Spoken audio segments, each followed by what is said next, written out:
Bonjour, bonsoir, bon réveil, bonne soirée, peu importe l'orientation cartographique ou géographique de l'état de lieu dans lequel on se trouve.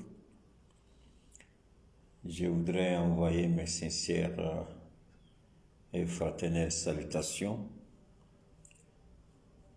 à tous ceux, à toutes celles qui prennent un peu de leur temps précieux pour partager avec moi certaines informations relatives, bien entendu, à la vie sociopolitique de la Côte d'Ivoire. Bonsoir à toi, ma grande sœur personnelle. Yvette, comment vas-tu? Alors donc, comme je disais, il est bon par moment de pouvoir ensemble partager un certain nombre de préoccupations qui, à mon sens, sont utiles. Alors, partager le temps que je vois si je peux me connecter directement à mon compte Facebook et nous allons suivre tout ça ensemble si cela est possible, bien entendu. Donc, d'ici là, partager. Nous avons des choses importantes à nous dire. Nous avons des choses importantes à partager. C'est important pour nous quand même de comprendre que notre pays, enfin, nous avons de sérieux problèmes en Côte d'Ivoire en ce moment. Oui, Sangaré, je voudrais, excellent Juma. Aujourd'hui, c'est vendredi. Je voudrais dire aux uns et aux autres de passer, enfin, souhaiter aux uns et aux autres de passer un excellent vendredi, béni de Dieu. Voilà, attendez.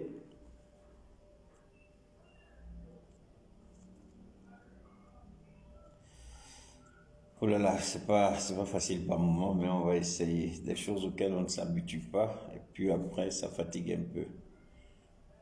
On va essayer, ça fait... Si on peut, évidemment, on va... Si on ne peut pas, on va arrêter. Mais si on peut, on va... Partagez, je vous en prie. On attend tout simplement qu'on atteigne un certain... J'attends tout simplement qu'on atteigne un certain niveau. Et puis, on va, bien entendu, lancer le direct. Nous allons parler, nous allons échanger. Nous allons essayer de comprendre ce qui se passe. Donc, continuons à partager jusqu'à ce qu'on puisse atteindre un certain nombre. Il y a des révélations troublantes. Il y a des révélations troublantes. Il y a trop de similitudes. Il est important pour nous, je le dis sans risque de me tromper, il y a trop de similitudes, il y a trop de coïncidences et ce n'est pas bon. Nous le disons, ce n'est pas bon. Pourquoi? Parce que pour la Côte d'Ivoire, c'est pas bon. Ça, on peut se le dire sans se le voiler la face. Ce qui se passe actuellement n'est pas bon.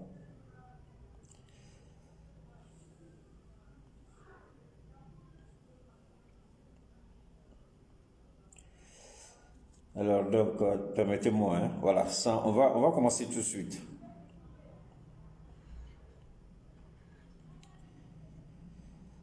Wow. Permettez-moi, on va juste entamer. Ça aussi, c'est la force des choses. On va, avec l'aide de Dieu, Inch'Allah, va... Allez.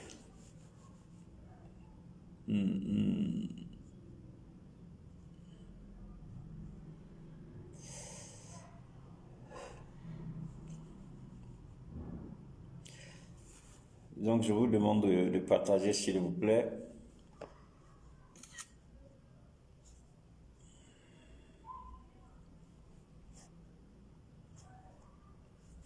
Alors,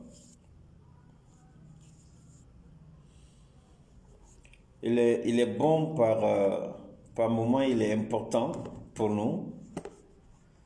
Il est, même je dirais que, il est,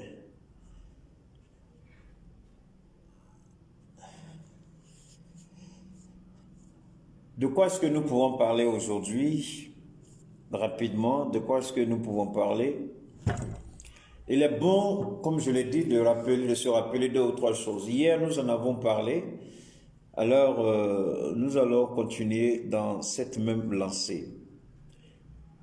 J'ai été beaucoup sollicité après le direct d'hier. J'ai même reçu certaines informations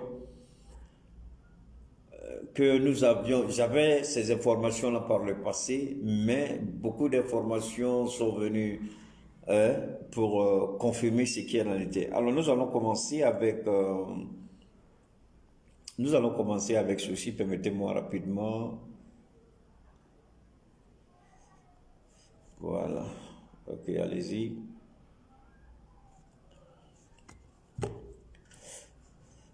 Permettez-moi encore, je suis bloqué sur un petit truc là, ça me fatigue, merde. C'est pas aussi facile que ça. 2 secondes, je crois que ça peut aller maintenant. Oh là là, ça me fatigue, permettez-moi, ça me fatigue un peu.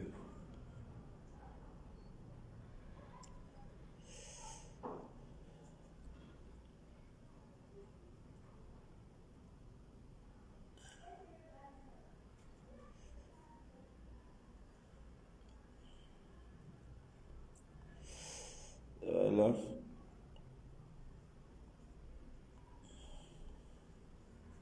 Ok.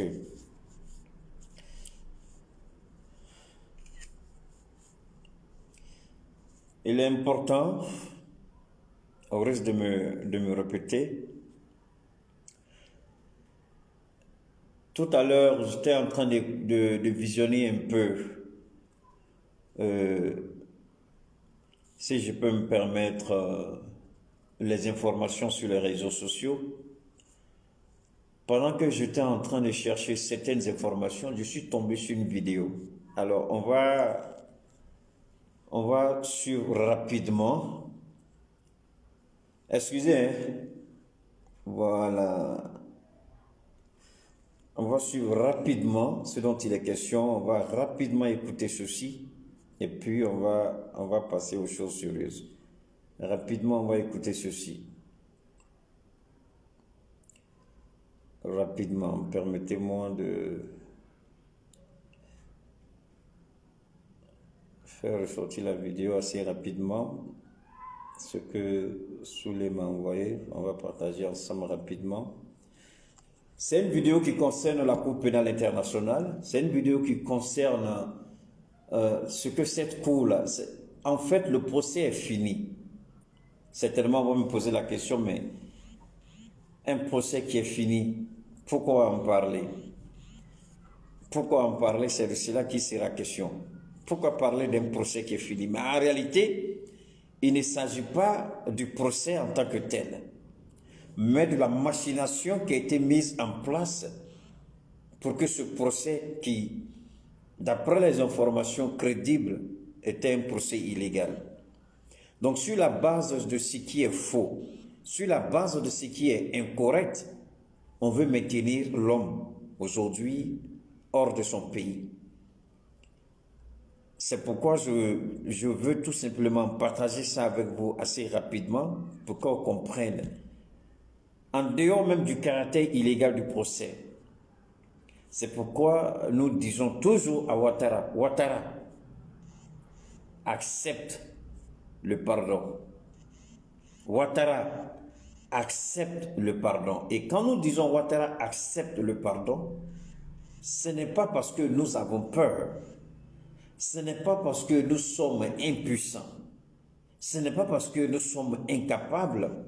Mais quand nous disons Ouattara accepte le pardon, c'est parce que ce que Dieu sait, nul ne sait. Mais c'est au regard des petites informations, des miettes d'informations que nous avons, que nous disons, en reprenant la parole de Christ, que celui qui n'a jamais péché soit le premier à jeter la pierre. quand vous savez que vous-même, vous êtes rempli d'erreurs, quand vous savez que vous-même, votre vie n'est qu'un tissu de mensonges, quand vous savez que vous-même, vous avez passé votre temps à marmailler, à manipuler, à tromper, à haïr, à détruire, alors quand on vous demande pardon, ayez une petite dose d'humilité et acceptez le pardon. Donc, comprenez toujours, comme je le dis, je le répète, accepter un pardon n'est pas un signe de faiblesse.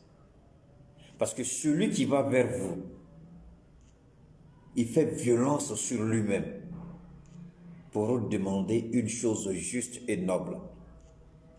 Il fait violence sur lui-même pour vous demander quelque chose. Il sait en temps normal, il n'en a pas besoin. Est-ce que vous voyez? Attendez, il y a quelqu'un qui parle ici. Permettez-moi de chercher. Ne vous en faites pas. Voilà, attendez, c'est facile. Ils vont tous aller se faire voir. Voilà. Ne vous fâchez pas. Quand je les vois là, je les bloque. Ne vous fâchez même pas avec quelqu'un. Alors donc, quand nous disons par exemple que le pardon que les gens demandent à Ouattara, ce n'est pas par faiblesse, ce n'est pas par incapacité, ce n'est pas par autre chose, mais c'est tout simplement un pardon pour lui dire, et ce pardon-là va dans plusieurs sens. Mais avant, je vais vous inviter à écouter ceci avec moi. Passant par la Cour pénale internationale de l'ex-président ivoirien Laurent Gbagbo, il comparaît actuellement devant la CPI. Avant d'évoquer les détails de cette enquête avec vous, Fabrice Arfi, retour sur les faits avec Marie Vallery.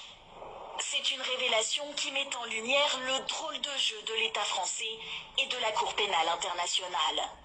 Une nouvelle bombe larguée en pleine polémique autour du procès Gbagbo.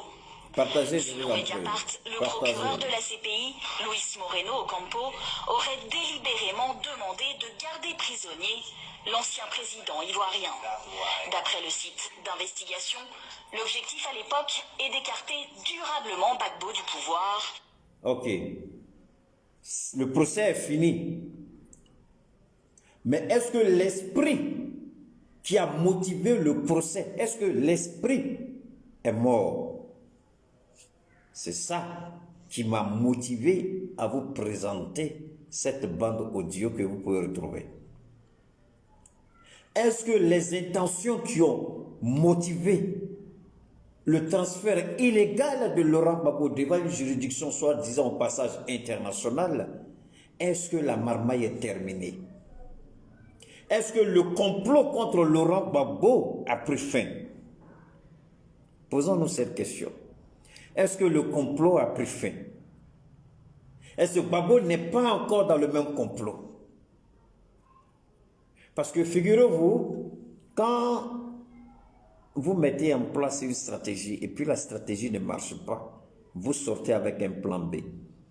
Ceci va vous permettre de comprendre le jeu trouble de Ouattara quant à Gbagbo Laurent. Ceci va vous mettre dans la lumière pourquoi Ouattara ne veut absolument pas voir Gbagbo Laurent. Houphouët-Boigny avait l'habitude de le dire, les querelles de personnes, on ne peut pas les gérer. Mais quel est le problème réel entre Ouattara et Gbagbo pour que Ouattara puisse haïr Gbagbo Laurent jusqu'à ce point? Il y a un sérieux problème. Partagez, je vous en prie, ça ne décolle pas, hein, partagez. Il y a un sérieux problème. Quel est ce problème-là? On va écouter encore. Avec en coulisses, la France à la manœuvre. Une note confidentielle de la diplomatie française obtenue par Mediapart vient appuyer cette révélation. Le procureur souhaite que Ouattara ne relâche pas Gbagbo et qu'un État de la région renvoie l'affaire à la CPI au plus vite. Nous sommes en avril 2011. Est-ce que vous avez saisi? En complicité avec le procureur marmailleur, menteur, corrompu, Luis Ocampo, celui que Ouattara a dit devant le monde entier qui ne le connaît pas, on me parle d'un Ocampo, je ne le connais pas, je ne l'ai jamais rencontré. Avant même que Gbagbo Laurent ne soit transféré à la CPI, ce monsieur avec Sarkozy, ils ont volontairement demandé à Ouattara de garder aussi longtemps Gbagbo Laurent en détention, le temps que la CPI soit ratifiée en Côte d'Ivoire, pour que Gbagbo puisse être jugé par cette institution.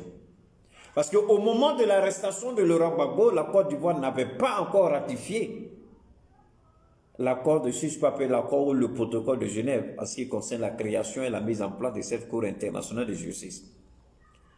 La Côte d'Ivoire avait accepté le principe, mais ne l'avait pas ratifié. C'est après l'arrestation de Laurent Gbagbo que cela a été fait. Alors, continuons de nous poser des questions. Est-ce que le complot est terminé? Gbagbo libre, oui. La machination qu'ils ont mis en place a échoué. Mais l'homme qui est à l'origine de cette machination est toujours président. Alors, la question est la suivante. Est-ce que la machination est terminée? Vous allez voir que tous les événements qui se sont produits en Côte d'Ivoire depuis l'arrestation de Laurent Gbagbo jusqu'à ce jour, à la date de ce vendredi 2, vous allez vous rendre compte que ce n'est qu'une suite logique. Donc Ouattara est toujours dans sa logique. Jean-Pierre Bemba, Congo-Kinshasa, le vice-président, quand il a été acquitté, est-ce qu'il a mis autant de temps que Laurent Gbagbo et Blé Goudé mettent aujourd'hui avant l'arrêt au Zaïre Kinshasa? Il a été à la CPI, il a été acquitté, il est rentré dans son pays. Il a même voulu être candidat, je ne sais pas s'il a été candidat au présidentiel. Rien ne l'a empêché de rentrer dans son pays et d'être candidat. Alors, posons la question, pourquoi Gbagbo Laurent serait-il différemment traité? Tous ceux qui ont été acquittés à la CPI ont pu rejoindre leur pays, sans exception. Tous ceux qui ont été acquittés par la CPI ont pu rejoindre leur pays, ont pu rejoindre leur terre, la terre de leurs ancêtres. Mais pourquoi Gbagbo Laurent particulièrement, ça pose problème? Posons-nous la question. Cette vidéo qui date depuis la détention de Gbagbo Laurent à La Haye est plus que d'actualité. En regardant cette vidéo, ne la regardez pas comme étant une vidéo déjà passée. Non, non, non. Regardez cette vidéo en vous posant la question, en réfléchissant sincèrement, sérieusement, de façon rationnelle et pragmatique. En regardant cette vidéo, vous allez commencer à découvrir toute la machination qui est en train d'être mise en place. Vous allez comprendre pourquoi Laurent Gbagbo a été à La Haye et vous allez comprendre la suite des événements. Le fait que Gbagbo Laurent soit allé à cette vidéo-là explique pourquoi il y a eu précipitamment un procès contre Laurent Gbagbo pour être condamné à 20 ans. Ici, ça n'a pas été décidé au hasard, le jugement de Laurent Gbagbo. On va en parler parce que la presse internationale a eu une mauvaise lecture de ce procès-là. Le pays traverse alors une grave crise politique. Battu par son rival Alassane Ouattara lors de l'élection de novembre, le chef de l'État sortant, qui clame l'invalidité du scrutin, est de plus en plus isolé. Retranché dans sa résidence à Abidjan, il est alors arrêté par les forces pro-Ouattara, appuyées par la France et l'ONUCI. Son arrestation... Vous avez entendu les forces pro-Ouattara. Cette force pro-Ouattara n'a jamais été inquiétée, pas un seul instant, par la CPI. Les forces pro-Ouattara n'ont-elles pas commis des exactions contre la population? Si, mais n'ont jamais été inquiétées, ni par la justice ivoirienne, ni par la justice internationale.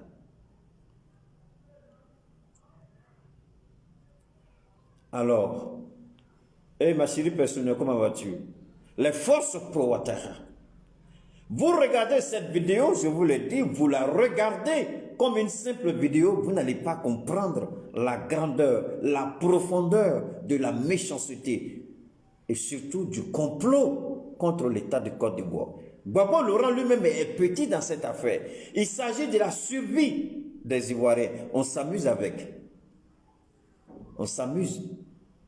Prenons le temps de regarder, d'écouter avec un esprit élevé pour mieux comprendre la quintessence de ce qui se joue. L'essence de tous les problèmes de la Côte d'Ivoire se trouve dans cette bande audio de quelques minutes. En réalité, je peux dire que Ouattara n'a jamais gagné les élections. Je peux dire que Ouattara n'est pas aussi populaire comme il veut le faire croire. Si Ouattara avait gagné ces élections-là, Ouattara avait-il besoin de demander à la CPI de garder Laurent Gbagbo? Si Ouattara se fait suffisamment confiance, c'est quand on est lâche qu'on fuit son adversaire. On se cache derrière certaines institutions. C'est parce que Ouattara, c'est un lâche. Il se cache derrière les forces armées de Côte d'Ivoire, la police et la gendarmerie pour faire ses conneries. Il n'a pas envie d'aller au front, affronter la réalité, se frotter par la force et la puissance des idées. Puisque la seule idée qu'il a, c'est détruire, tuer, voler, mélanger. Quand vous écoutez cette bande audio, je vais revenir encore au début, c'est ça qui m'intéresse. On ouvre ce journal par ces révélations fracassantes du site d'information en ligne Mediapart. Fabrice Arfi, bonsoir. Vous faites partie des auteurs d'une enquête intitulée Procès Gbagbo, les preuves d'un montage. Une enquête qui remet en question le transfèrement et l'inculpation par la Cour pénale internationale de l'ex-président ivoirien Laurent Gbagbo.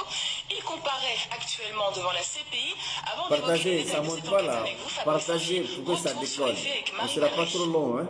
C'est une révélation qui met en lumière le drôle de jeu de l'État français et de la Cour pénale internationale.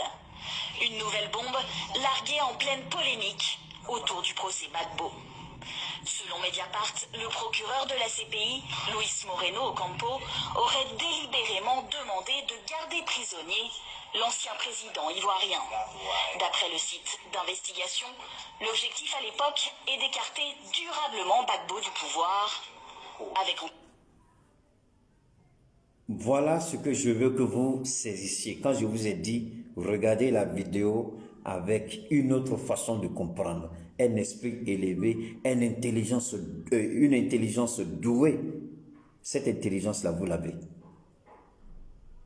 Ce que je veux que vous compreniez. On va partager ensemble. C'est un bout de phrase seulement. Et Gbagbo Laurent lui-même, s'il regarde cette vidéo-là, il va dire appelez-moi Keïta. Attendez, hein, je fais sortir. Ça fait même pas 5 secondes.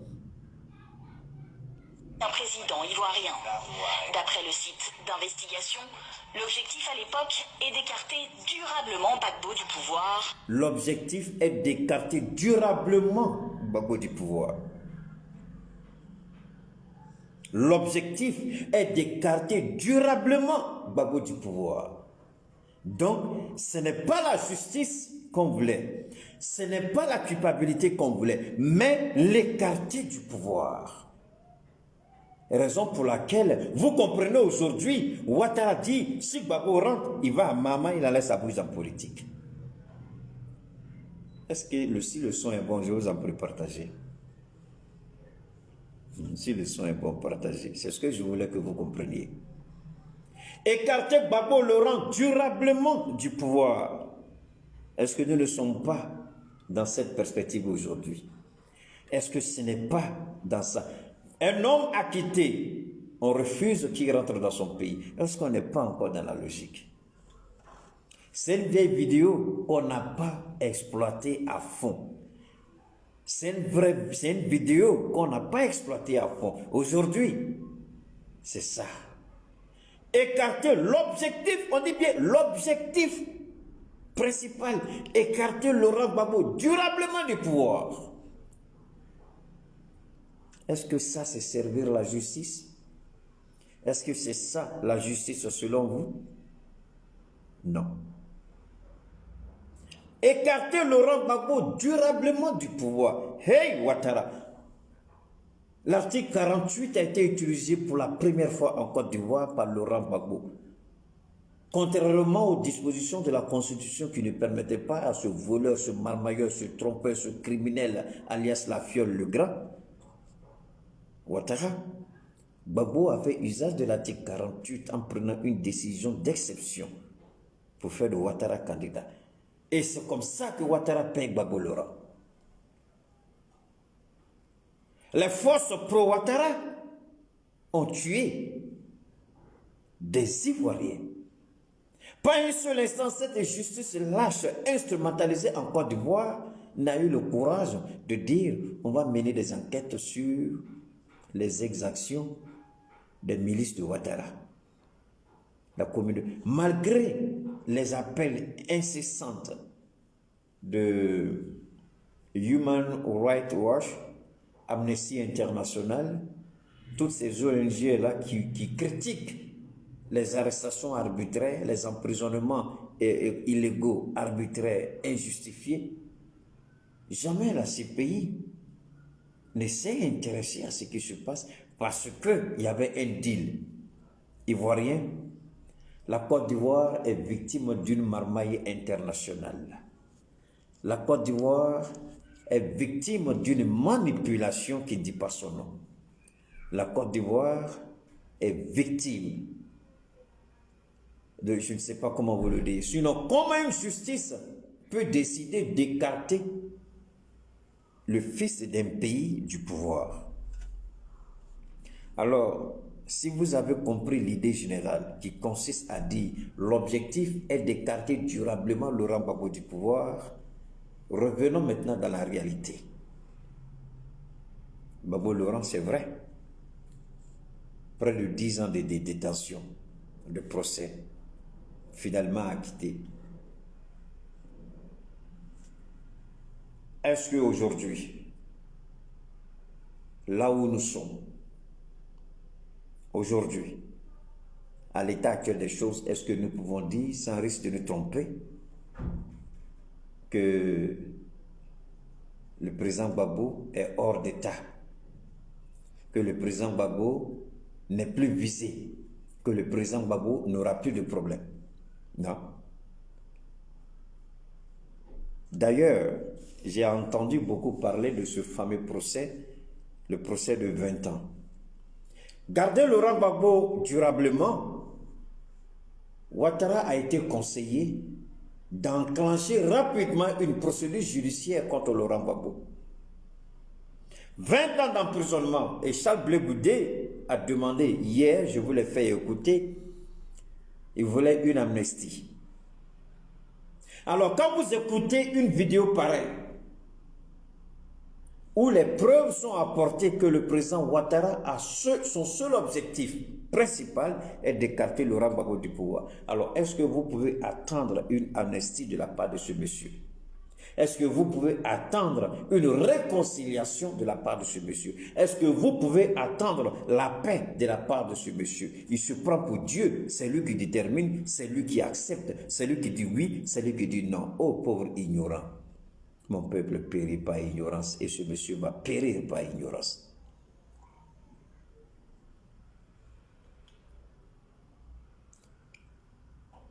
Ouattara aujourd'hui, en plus de la CPI, son ami Sarkozy lui dit enclenche une procédure contre Laurent Gbagbo par rapport à la BCEAO. Et Ouattara enclenche une procédure contre Laurent Gbagbo. Mais l'homme propose, Dieu dispose. Ouattara peut faire tout ce qu'il veut contre Laurent Gbagbo. Parce que là, l'objectif principal, peu importe, vous allez regarder, il y aura des tonnes de dossiers. Il y aura dans tous ces tralala de dossiers, il y a une seule phrase qui explique tout. Écarter Gbagbo du pouvoir aussi longtemps que possible. Ça, c'est le projet de l'homme. Ils ont cru qu'ils pouvaient l'arrêter, le jeter en prison. Ils n'ont pas pu. Ils l'ont mis en prison, Dieu l'a fait sortir. Maintenant, la question que je pose à Ouattara aujourd'hui est vendredi. Est-ce que tu veux vraiment te frotter à Dieu? Est-ce que tu veux aller réellement contre la volonté de Dieu? Est-ce que tu veux t'opposer réellement à ton Créateur? Parce que ce qui se passe là, vous avez marmaillé au plus haut niveau. La France, les États-Unis, l'ONU, tous vous êtes associés contre un seul homme. Et Dieu l'a fait sortir glorieux et grandi. Est-ce que vous allez continuer à l'attaquer? Est-ce que vous allez continuer? Ouattara, maintenant tu es seul. Sarkozy n'est pas là pour t'aider. Barack Obama n'est pas là pour te soutenir. Maintenant, Ouattara, tu es seul face à ton destin. Pourras-tu réellement maintenir Laurent Gbagbo hors de son pays sans en payer le prix? Toi qui menaçais quand tu étais à l'extérieur, toi qui insultais quand tu étais à l'extérieur, toi qui dénigrais quand tu étais à l'extérieur, toi qui détruisais quand tu étais à l'extérieur, toi qui as fomenté les coups d'État, insulté les chefs d'État de tous les noms, pourras-tu réellement maintenir Laurent Gbagbo indéfiniment hors de son pays? Pourras-tu en avoir la capacité, l'intelligence et les moyens de le faire? Je ne crois pas, M. Ouattara. Je ne le crois pas. Alors, ce que je peux dire, M. Ouattara, nous avons découvert le projet grotesque, funeste, indigne, irresponsable de vouloir maintenir un fils du pays hors de son pays. M. Ouattara, Laurent Gbagbo rentrera dans son pays. C'est la bonne nouvelle que je t'annonce ce vendredi. En voulant t'opposer à Laurent Gbagbo, M. Ouattara, tu mettras un terme à ton mandat, précipitamment. Même si nous savons que ce mandat n'ira pas à terme, mais précipitamment, tu vas mettre un terme à ton mandat, M. Ouattara. Alors, le procès, ce procès fanfaron, moi, il ne m'inquiète pas. Parce que l'intéressé dit, je veux aller me défendre. Donc, logiquement, où est le problème? La condamnation de Laurent Gbagbo avait pour seul objectif de détourner les juges de la CPI. Je ne sais pas si vous avez fait cette connexion. L'objectif était de présenter Laurent Gbagbo comme puisqu'on l'a envoyé pour crime de guerre, crime contre l'humanité. Donc, en ouvrant ce procès-là contre Gbagbo, pour avoir cassé la BCEAO selon leur expression, l'objectif était d'attirer l'attention des juges et d'en faire s'ouvrir une sorte de jurisprudence pour dire que le monsieur qu'on juge là, c'est un casseur. Donc, il n'a pas seulement que... Voilà. Donc, on a essayé de salir la moralité de l'homme, la dignité de l'homme, l'honorabilité de l'homme. Voilà pourquoi le procès de 20 ans de prison a été orchestré. Pour salir le nom de Laurent Gbagbo, pour salir l'honneur de Laurent Gbagbo, pour le présenter comme véritablement un diable, le mal-aimé, le président criminel, voleur, assassin qui détruit tout. C'est pour cela qu'il y a eu la CPI. Et la CPI devait être inspirée par le procès des juges ivoiriens et prononcer la sentence de la condamnation de Laurent Gbagbo.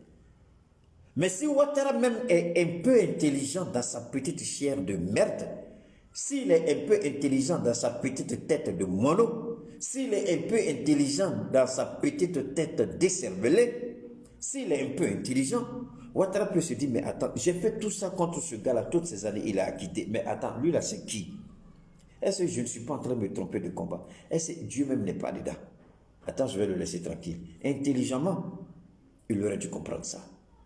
Le procès de 20 ans n'avait pas autre objectif. Et Gbagbo n'était pas seul. On a pris Blé Goudé pour les mêmes fautes, pour les mêmes accusations, pour les mêmes délits. On le condamne à 20 ans en Côte d'Ivoire, la justice. Mais malgré tout, la CPI qui devait être l'instrument pour écarter Gbagbo Laurent et de la Côte d'Ivoire et de la politique, la CPI qui devait être l'instrument de la France pour s'imposer en Côte d'Ivoire, cette CPI-là a échoué. elle n'a pas pu condamner Laurent Gbagbo. Merci à Allah, car l'homme propose, Dieu dispose. Et Dieu est toujours celui qui a le dernier mot. Le Dieu de la gloire, de la vérité, de la justice. Donc, violente question. Est-ce que Ouattara, malgré tout ce qu'il a fait, Gbagbo a été acquitté? Je suis sûr que le 31, chez Ouattara, personne ne pouvait sourire. Chez Ouattara, personne ne pouvait le regarder droit dans les yeux. Le 31, chez Ouattara, tu ne pouvais même pas te tromper pour un téléphone appeler Ouattara ce jour-là. Donc Ouattara était paniqué, énervé. Il était hors de lui-même. Christian P va vous vendre après le papa. Moi, j'ai déjà dit pour moi ici. Gbagbo Laurent, il n'a pas réussi. Voilà 3 hommes politiques intègres, dignes fils de la Côte d'Ivoire qui luttent pour ce pays et Ouattara a échoué. Attendez, dites-moi, quand vous regardez dans l'entourage de Ouattara, là, qui vaut la semelle de Soro Guillaume? Il n'y en a pas. Quand vous regardez dans l'entourage de Ouattara, là, qui vaut la semelle de Gbagbo Laurent? Il n'y en a pas. Quand vous regardez dans l'entourage de Ouattara, là, qui vaut la semelle de Bédié? Il n'y en a pas. Ça, ce sont les 3 hommes qui, à eux seuls, peuvent mettre Ouattara à genoux. Donc, nous revenons pour dire, restons vigilants, c'est pourquoi j'ai dit au bord, la vidéo n'est pas vraiment trop partagée, ça ne bouge pas trop, ça me gêne un peu, mais on va parler. Alors donc, c'est pourquoi j'ai dit au bord, restez serein. C'est vrai que Gbagbo a été libéré. Depuis longtemps, j'avais dit, pour que Gbagbo rentre en Côte d'Ivoire, il doit faire une deal avec Ouattara. On ne m'a pas cru. Maintenant, voilà, est-ce que Ouattara n'est pas en train d'imposer le deal là? Tout le monde ne comprend pas maintenant. Ouattara dit qu'il peut accepter seulement s'il va à maman, il enlève sa bouche dans la politique. Est-ce que ce n'est pas ce que je vous ai fait écouter? La bande audio, les Français, c'est pas ce que je vous ai fait écouter tout à l'heure? L'objectif est d'écarter durablement Gbagbo Laurent du pouvoir. C'est pas ça. Ouattara dit, je peux accepter qu'il vienne en Côte d'Ivoire à condition qu'il est dans son village, il a laissé sa bouche dans la politique. Toi, idiot, Ouattara, tu es au pouvoir et tu veux que quelqu'un d'autre ne fasse pas la politique. Tu veux imposer ton frère et tu veux pas. Donc, c'est à cause de ton fils adultéré, appelé frère, ton fils adultéré, appelé frère, ton fils adultéré, appelé frère, tu veux détruire un pays, tu veux imposer ta volonté à un homme libre de Côte d'Ivoire. Quand Blé Goudé a dit on demande pardon là, vous croyez que c'est parce que Blé Goudé a tort? Je ne défends pas ce monsieur, hein.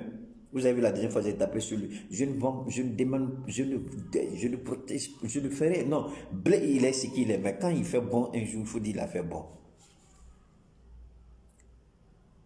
Alors, donc, à cause de son fils adultéré, qui prétend que c'est son frère, alors qu'en réalité, ce n'est pas son frère, lui va imposer à Gbagbo Laurent de ne pas faire la politique.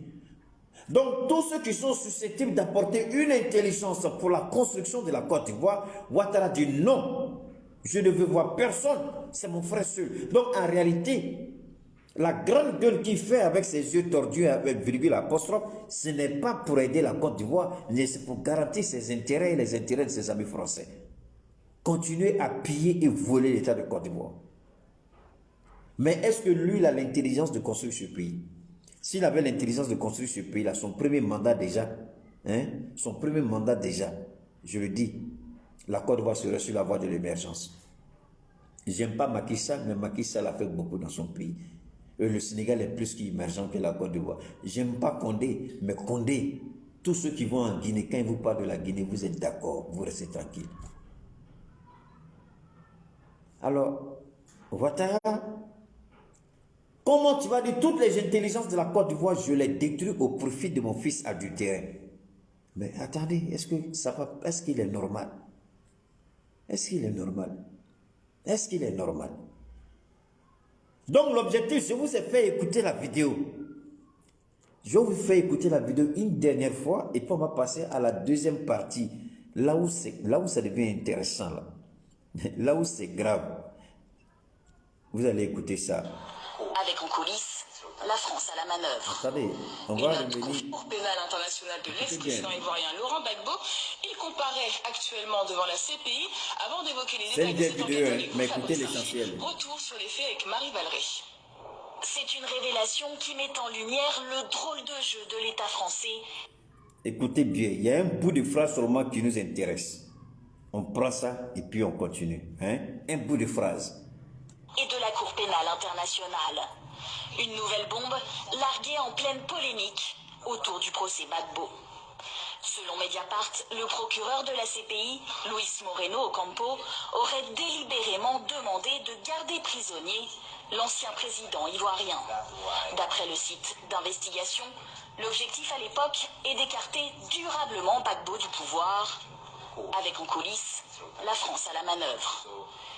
Donc, c'était la Troïka. La Troïka des marmailleurs. La Troïka des conspirateurs. Le cheval de Troie. Ouattara, Sarkozy, Luis Ocampo. Garder le rang durablement loin du pouvoir. Je dis, on me dira qu'État Gbagbo n'est plus à la CPI, c'est passé. Il dit, je fais ça d'abord. Oh, oh, oh, oh, je fais ça encore. Et puis je vous dis, il faut bien écouter, il faut bien regarder, j'ai déjà partagé. Garder durablement Laurent Gbagbo loin du pouvoir. Nous sommes dans cette logique aujourd'hui. C'est pourquoi, lorsqu'il a été acquitté pour la première fois, Ouattara a refusé qu'il rentre en Côte d'Ivoire. Est-ce que nous ne sommes pas dans la même logique? Acquitté encore. On dit il faut qu'il enlève sa blouse dans la politique, il rentre, il va s'asseoir à Maman. C'est la condition pour qu'il rentre. Hey! Donc c'est la seule condition où on va fermer les yeux sur la casse de la BCEAO. Alors je ne vais pas répéter ce que j'ai dit sur la question de la BCEAO, juste pour salir l'honneur, le nom, la dignité de Laurent Gbagbo, le présenter en tant que tel pour que la CPI s'en serve pour le condamner. Mais ça a échoué. Blé Goudé identique, ça a échoué.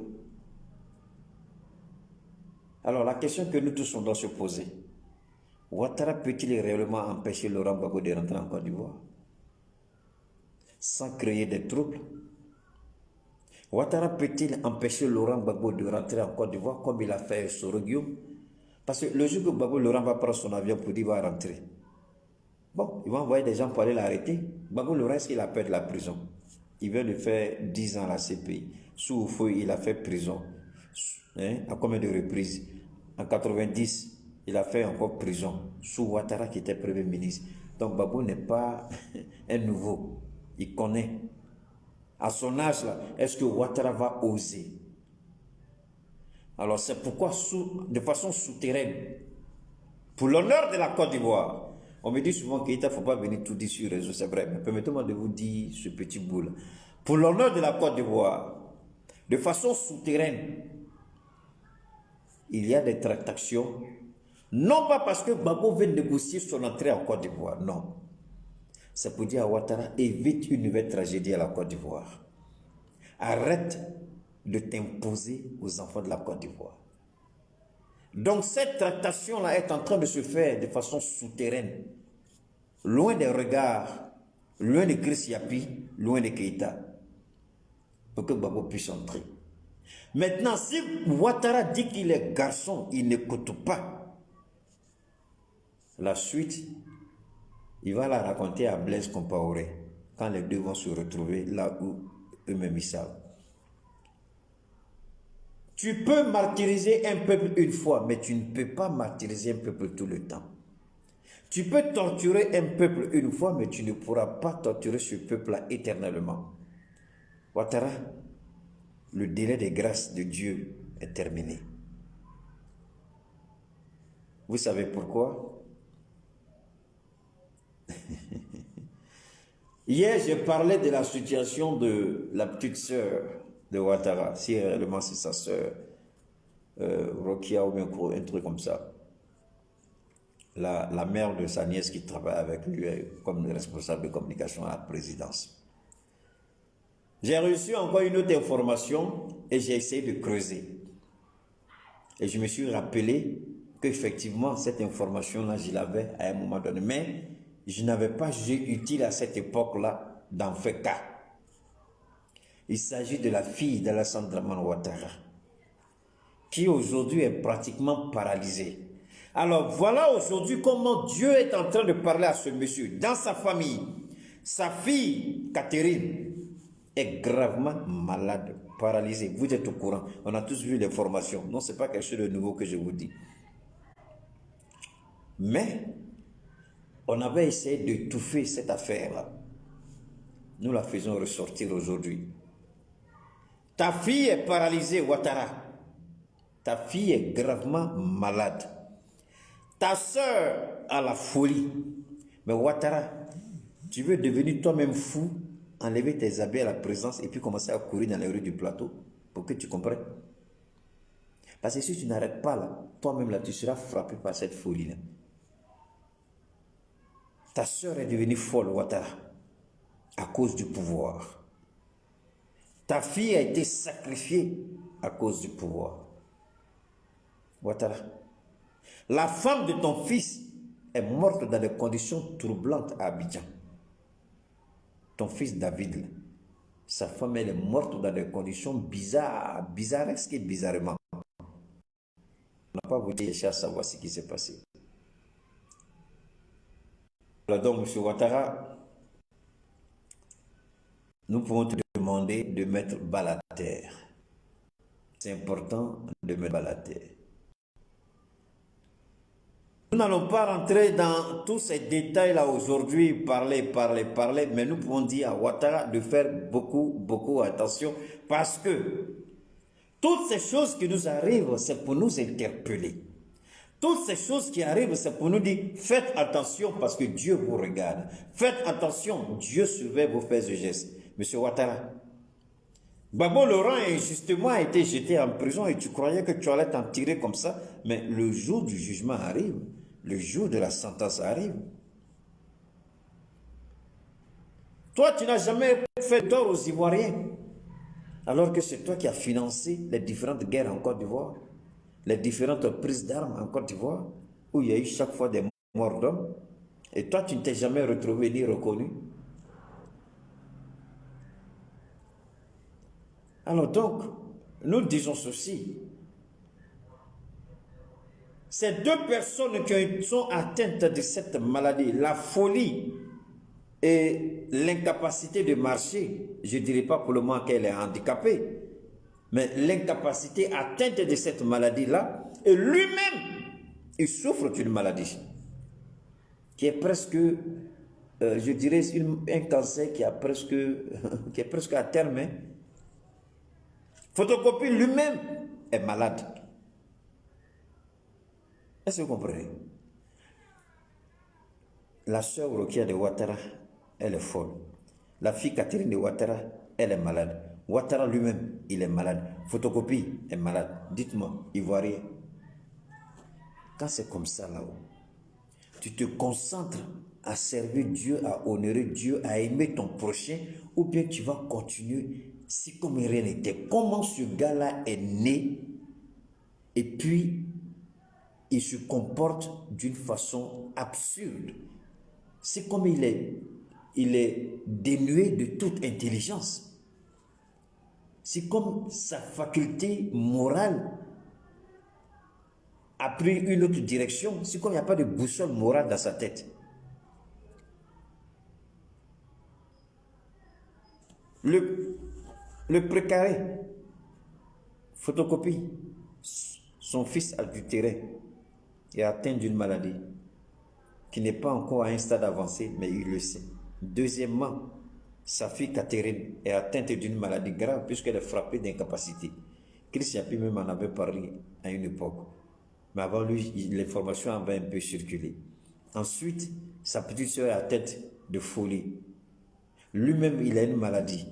Mais attends, quand tu as tout ça sur ta tête là, pourquoi tu ne peux pas être bon pour que Dieu soit bon avec toi?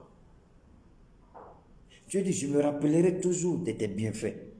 Et par rapport à ça, je peux réviser ma position. C'est pourquoi quand je vous disais hier que les musulmans, là, ils ne jouent pas leur rôle, là, je savais de quoi je parle. C'est pourquoi, quand j'interpellais les musulmans de parler à Ouattara, je savais de quoi je parlais. Quand je demandais aux guides religieux, toutes tendances confondues, les catholiques, chrétiens comme les musulmans, je leur ai demandé de parler à Ouattara. Former une délégation, aller parler à Ouattara. Tout ce qu'ils croient qui est caché, dites à Ouattara, tout ce qu'ils croient qui est caché, désormais sera exposé. Le temps des ténèbres est fini. Donc il est important pour Ouattara aujourd'hui de revenir à la raison. Tu as un fils, le fils de ta femme est saisi dans le trafic de drogue. Ton frère est malade, mais en même temps c'est un empoisonneur. Le fils de ta soi-disant femme, il semble que c'est lui qui soit le véritable baron de la drogue en Côte d'Ivoire. Mais Ouattara, c'est quelle famille ça là? Maladie par là, vendeur de drogue par-ci, maladie incurable par là. Mais attendez, tu ne peux pas t'asseoir et puis réfléchir, demander à Dieu de te venir en aide en faisant le bien. Tu as détesté des gens pour rien. Tu as haï Soro pour rien. Tu sais, plus tu endurcis ton cœur, plus tu vas détruire ta famille. Plus tu en veux à Soro qui a fait de toi celui que tu es aujourd'hui, même si tu ne peux pas le reconnaître. Plus tu t'attaques à des personnes innocentes, des personnes qui t'ont soutenu et aidé un jour dans leur vie, plus tu t'attaques à ces personnes à cause de l'avidité du pouvoir, ce pouvoir va te détruire. Et c'est ce pouvoir qui est en train de détruire en commençant par ta petite sœur, Rokia. C'est ton pouvoir qui va la tuer. Ah, j'ai dit ça aujourd'hui encore. Wow. C'est ton pouvoir qui va finir avec elle. Ta fille, idem. C'est ta méchanceté là. Hé Ouattara, quand Pharaon a été Dieu, il ne voulait pas écouter. Dieu a commencé à frapper tous les premiers-nés d'Égypte, à commencer par le fils du Pharaon, l'héritier du trône. Il est frappé par la mort. Ouattara, tu crois que c'est pour rien qu'on t'appelle Pharaon? Tu crois que c'est pour rien le nom Pharaon là, on t'a collé ça? C'est parce que ce peuple sera libre et Dieu va te frapper. Dieu va anéantir ce que tu crois que c'est pouvoir. Dieu va anéantir ça, Dieu va détruire ça. Je vous souhaite de passer un très bon vendredi. C'est un début de week-end. Peut-être qu'on se retrouvera pendant le week-end. Très bon vendredi à vous. On se retrouve, Inch'Allah, à une prochaine fois.